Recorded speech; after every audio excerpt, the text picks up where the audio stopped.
Here at the sanctuary, we protect about 1,700 acres of habitat, and it's a very diverse habitat. We have forests, vernal pools, streams, the tidal freshwater wetlands. So in addition to protection and conservation, we try to instill in our visitors, our students, and whoever comes here, the value of nature and to protect it and be good stewards. So we do that through education and research and projects that we work with people. So that hopefully with all of that work, and we can preserve these places for many generations to come. The Friends of Jug Bay, really, we just try to do whatever we can to support the programming that's occurring here, to support both protection and the great things that are happening here at Jug Bay Wetlands Sanctuary. So we provide some scholarships for students to come in the summers. We help support internships for some of the research work that goes on here, and also education interns. We also try to support some of the needs of programming like kayaks and kayak trailers and things like that that come up. Woo! It's cold. Woo! It's not that cold. My role is to help expose children to nature so that in later years they become stewards. Oh, that is cold. Yeah. That's pretty cold, yeah. Ryan, you know my story. Everything on me is cold. Oh, that's pretty cold, but are you sure you don't know it's so hot out here? That looks so nice.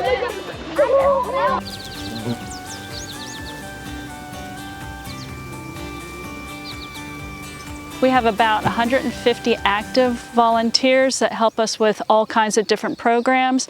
Since 1985, we've logged well over 145,000 volunteer hours. Volunteers help us with things like canoe and kayak paddle guides, education naturalists, research, stewardship, trail monitoring, just to name a few things. And also you can see this beautiful pollinator garden is a volunteer project as well. Vernal pools are incredibly important habitats, and Jug Bay, we have almost an embarrassment of riches in the amount of vernal pools that we have here and the diversity of species that they support.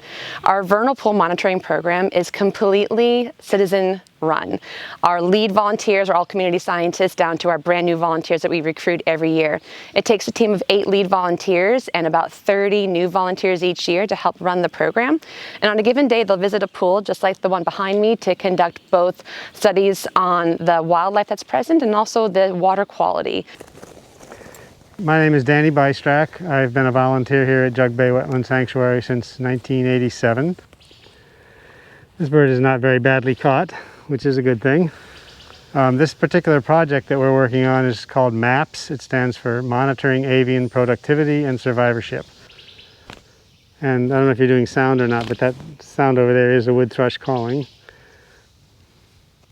What we do is we set up these nets that are called mist nets because they look like mist, basically. And the way they work is a bird flies through the woods and he can't see the net, and he hits the net and he falls into a pocket and gets tangled, and we remove them and we put bands on them. So by catching the birds and recatching them with bands on them, we can get an idea about the longevity, the survivorship part of it. And by keeping track of the ages of the birds that we catch, we can get a sense of the productivity angle. So we are standing in the middle of one of the most important archaeological site complexes in Maryland. There are at least 70 to 80 known sites within about a 2 square mile area here that span at least 13,000 years of human occupation. Some of the artifacts that we find on the Native American sites include sherds of their pottery and their stone tools. Types of artifacts we find on the historic sites include pottery from England and from Europe that was imported and brought here to Jug Bay. And of course we find a lot of tobacco pipes because the tobacco economy was very strong.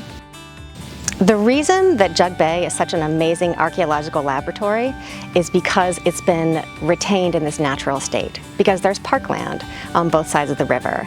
So archaeologists are able to go and investigate these sites, and we can learn so much about the past and share it with people today. It's difficult to pick a single thing that makes Jug Bay so special. But I will say that despite all the amazing wildlife, the environment that we have, the species that we're able to protect day in and day out here at the sanctuary, it is by far the people that have come together to make this place so special and save it that really rings true most to me. We have an amazing Friends of Jug Bay group that has coalesced in 1985 to make the sanctuary the place that it is today. Almost all of our volunteer programs are not just populated by volunteers, but led by volunteers, coordinated by volunteers. They update protocols for our community science programs. They give us ideas for how to perform our stewardship projects better. Without all of the people that love Jug Bay, it really could never be the most amazing protected space that it is today.